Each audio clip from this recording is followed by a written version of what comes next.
Y cada semana recibimos a Sergio San Juan con su columna de clásicos, estos artistas, temas y álbumes que son históricos. Así que ya le damos la bienvenida a Sergio. Buenas tardes, bienvenido, ¿cómo estás? Hola Verónica, ¿cómo te va? Muy buenas tardes. ¿Todo bien?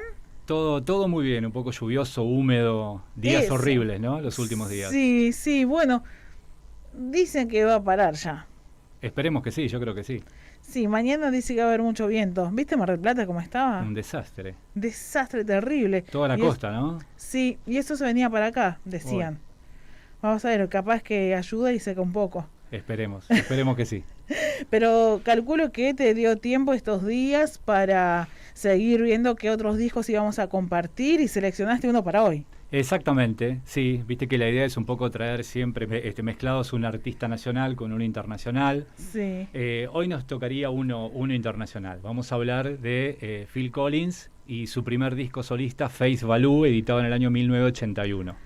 Bien, me gusta. A ver, contanos un poquito entonces. Bueno, vamos a contar un poco la historia de Phil Collins previa a la grabación de ese disco y cómo casi de manera accidental su carrera se fue desarrollando y desenvolviendo hasta convertirse en la estrella de la música internacional que es aún en estos días, ¿no? Después de tantos años. Sí, siempre vigente. Bueno, con solamente 5 años Phil Collins empezó a tocar la batería, que es su instrumento, digamos. Básicamente Phil Collins, más allá de que es un cantante y un compositor reconocido, es un baterista esencialmente. Y ya a los 19 años consiguió su primer gran trabajo como músico, que fue ingresar a la banda de rock progresivo Genesis. Ah, mira, no sabía. En los primeros años de los 70 grabó algunos de los discos fundamentales del rock progresivo. Foxtrot, Nursery Cryme, Selling England by the Pound, son todos discos que son fundamentales de la movida progresiva inglesa y de lo que ya se conoció como rock sinfónico, digamos. Sí. Pero Genesis en el año 1975 sufrió una noticia inesperada. Su cantante, su líder, que era Peter Gabriel, decidió irse de la banda. Y la banda... Ya hablamos de Peter Gabriel. Hablamos de Peter Gabriel, ¿no? Sí, Claro. Hablamos de su disco Soul del año 86, que fue su etapa solista posterior a ser cantante de Genesis. Ah, bien. Bueno, la cuestión que Genesis se queda sin cantante y se enfrenta a la disyuntiva de qué hacer, si disolver la banda o buscar un cantante y seguir con el trabajo. Y la verdad que decidieron hacer unas audiciones para conseguir un nuevo cantante. La verdad que ninguno los convencía. Y a último momento, como tenían un contrato discográfico firmado y tenían que grabar un disco, decidieron que el baterista, que era Phil Collins, se hiciera cargo de la primera voz del grupo. Y así que el siguiente disco de Genesis, que se llamó A Trick of the Tail, en el año 1976, tenía a Phil Collins como baterista y como primera voz, como cantante. Y Qué fuerza, ¿no? Sí, y para sorpresa de todo el mundo, el disco fue más vendido que todos los discos de Genesis anteriores. Ah, bueno, la rompió. La rompió, fue una gran sorpresa. Así que bueno, para las presentaciones en vivo contrataban a otro baterista. Phil Collins tocaba solamente las partes instrumentales y después se hacía cargo de la primera voz. Y la verdad que durante el resto de la década del 70... cada disco de Genesis, Phil Collins se mostraba más seguro en la voz, ¿no? Se sentía más firme, porque él no era un cantante, era un cantante improvisado, digamos. Claro. Hasta que llegado a los fines de los 70, principios de los 80, se encontró Phil Collins con una gran crisis personal y profesional. Personal porque se estaba separando, su mujer se había ido a vivir a otro país con su hijo, él se quedó solo en Londres. Sí. Y profesionalmente todas las bandas de rock progresivo estaban pasando por una crisis, porque se venían nuevos ritmos musicales, el punk, la new wave, la música disco, y la verdad que este género musical, el rock progresivo, rock sinfónico, estaba dejando de lado, ¿no? Estaba empezando a ser dejado de lado. Sí. Así que bueno, tenía que reconfigurar su vida artística. Se recluyó en su casa, armó un estudio muy casero, muy elemental, y se puso a componer en letra y música, que era algo que tampoco había hecho. Él participaba en las composiciones de Genesis, pero no era el compositor principal. Acá se hizo cargo de letra y música. Y grabó un puñado de canciones. Algunas de esas canciones fueron a parar al siguiente disco de Genesis. Sí. Pero el resto de las otras quedaron como medio olvidadas. Pero él entendía que eso se podía transformar en un disco. Así que se lo llevó al dueño del sello grabador Atlantic, le mostró los demos de las canciones Y al dueño del sello discográfico le cantó y le dijo, animate, sacá tu primer disco solista, hacelo. Ah, mirá. Así que en una primera instancia él iba a regrabar todos estos temas que había hecho en su casa en forma muy casera en un estudio de grabación profesional con otros músicos, otro productor. Sí. Pero se dio cuenta que si hacía eso iba a perder la esencia del disco. Era un disco minimalista, casi artesanal, y el encanto del disco y de las canciones era precisamente eso. Así que decidió dejar las pistas originales que había grabado en su casa, le hizo algunas regrabaciones o sobregrabaciones con otros músicos, pero básicamente los que escuchamos en Face Value es lo que Phil Collins grabó en su casa. Qué valiente. En una habitación, sí, en una habitación que había acondicionado para grabar esos que eran sus primeros temas. Wow. Bueno, mientras Genesis estaba grabando un nuevo disco, estaba acá en el año 81 y él estaba también grabando con Genesis, salió a la venta el disco, Face Value, y para sorpresa de todo el mundo fue número 1 en Inglaterra y número 1 en Estados Unidos. Mirá vos. Fue un éxito descomunal que lo convirtió en una superestrella del pop casi sin quererlo.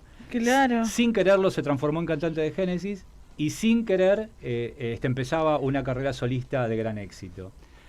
El tema que realmente lo había copado todo en ese momento y que lo hizo muy famoso es el tema In the Air Tonight, en el aire esta noche, que es un tema muy particular que Phil Collins hizo con una máquina de ritmos. Sobre eso le fue agregando su voz con una letra media mística, media espiritual, muy especial. Y sobre el final del tema la gran sorpresa, un solo de batería que entraba y que rompía con la canción y que lo hizo muy famoso. Después de escuchar el tema vamos a contar de cómo surgió ese sonido de batería. Ese sonido de batería va a dominar toda la década del 80, todos van a querer sonar como sonaba la batería de Phil Collins y lo va a transformar a él en un músico súper exitoso durante toda la década. Bueno, entonces Así lo escuchamos. Si te parece, vamos a escuchar In the Air Tonight, en el aire esta noche, mega éxito, número 1 en todo el mundo y que hiciera famoso a Phil Collins como músico solista. Impresionante.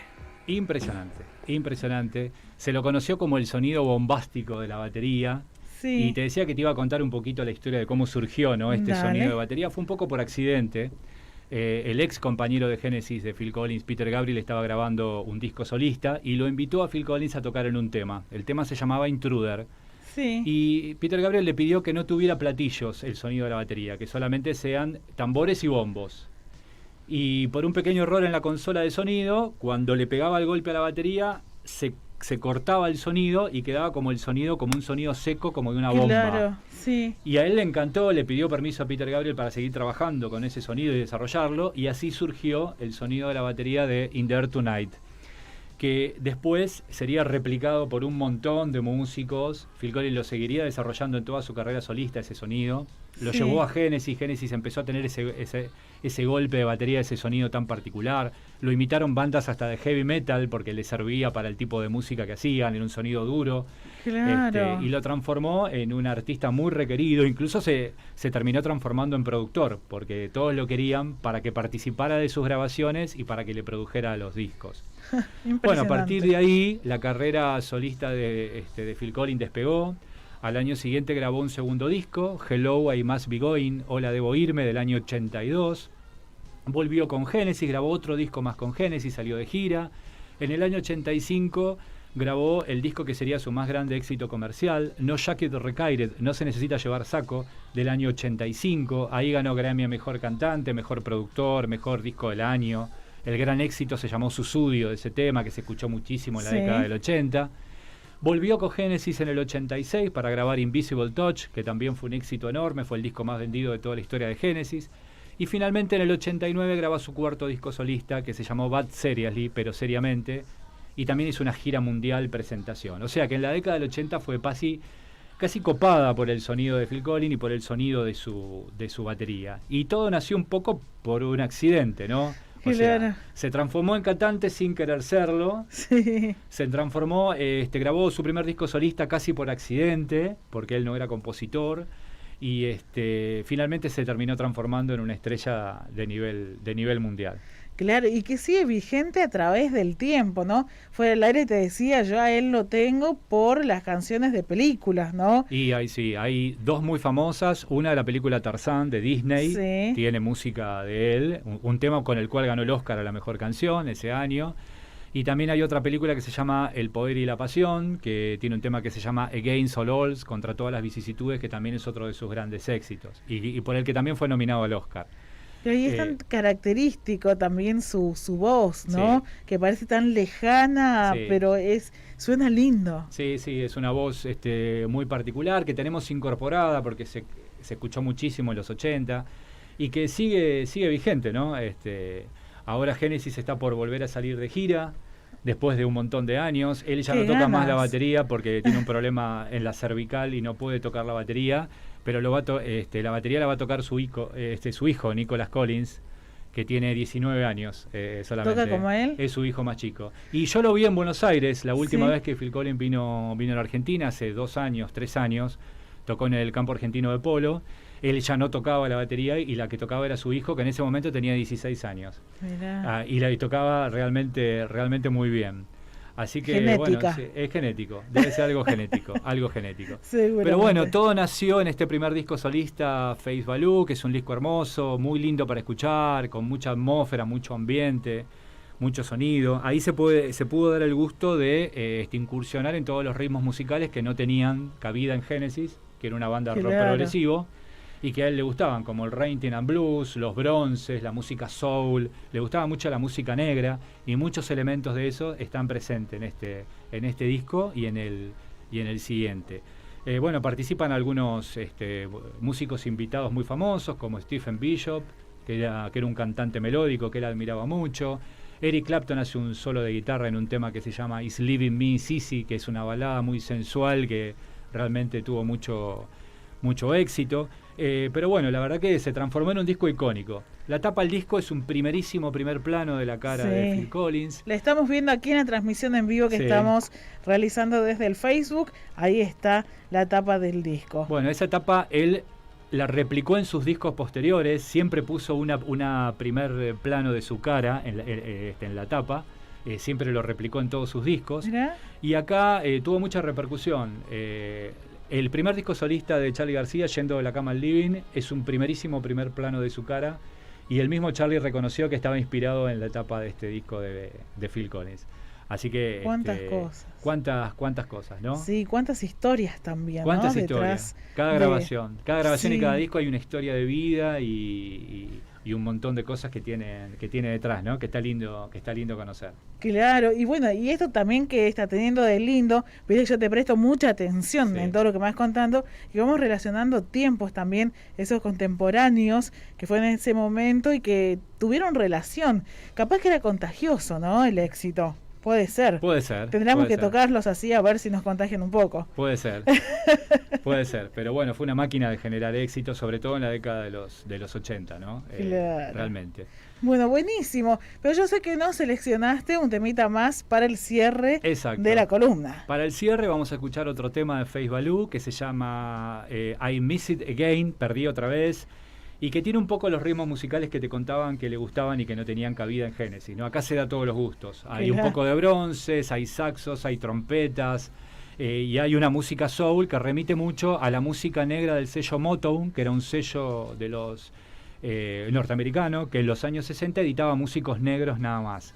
Y que Phil Collins, cuando era muy chico, escuchaba mucho esa música y le quedó grabada. Y acá un poco como que le rinde homenaje a toda esa música que escuchaba.